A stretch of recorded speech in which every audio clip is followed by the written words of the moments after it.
শহর থেকে একদম কাছেই সরিষা ক্ষেতের সন্ধান পেয়ে গেলাম আর চলে আসলাম ভিডিও করার জন্য। বড় এরিয়া নিয়ে রয়েছে সরিষা ক্ষেত। সরিষা ফুলের সময় অথবা সূর্যমুখী ফুলের সময় আসলে আমরা ছবি তোলাতুলি করার জন্য অথবা ভিডিও করার জন্য খোঁজাখুঁজি করি। তো খুব কাছেই একটা সন্ধান দিব আপনাদের, শহর থেকে একদম কাছেই পেয়ে যাবেন এই সরিষা ক্ষেতের বাগানটা। এখানে এসে সুন্দর সুন্দর ভিডিও শুট করতে পারবেন, ফটোশুট করতে পারবেন। বিরাট এরিয়া নিয়ে এই সরিষা ক্ষেত, আর দেখতেছিলাম মৌমাছিরা প্রতিটা ফুল থেকে মধু সংগ্রহ করতেছে। বিষয়টা আসলেও দৃষ্টিনন্দন। কৃষি প্রধান দেশ বাংলাদেশ, যখন ফসল ফলানোর সময় আসে তখন চাষিরা বিভিন্ন ধরনের ফসল ফলায় জমিতে।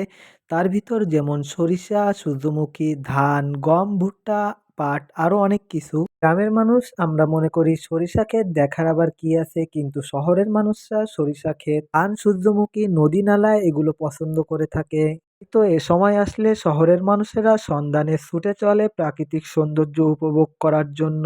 আপনারা এখানে এসে সাবধানের সাথে ফটোশুট করবেন, ভিডিও শুট করবেন, যেন তাদের ফসলের কোনো ক্ষতি না হয়, চাষিরা যেন কষ্ট না পায়। চলুন এবার এখানে আসার লোকেশনটা শেয়ার করি। জিরো পয়েন্টের দিক থেকে আসলে জিরো পয়েন্টের রোড ধরে এসে আড়ংঘাটা মোড় পেয়ে যাবেন। আর এই মোড় থেকে একটা চলে গেছে শাহাপুর, আরেকটা চলে গেছে দৌলতপুরের দিকে। এদিকে এসে প্রশিক্ষণ ইনস্টিটিউট এর দ্বিতীয় গেট থেকে ঢুকে ভিতরে এসে পিছন সাইডে এই মাঠের কর্নারে পেয়ে যাবেন সরিষা ক্ষেত।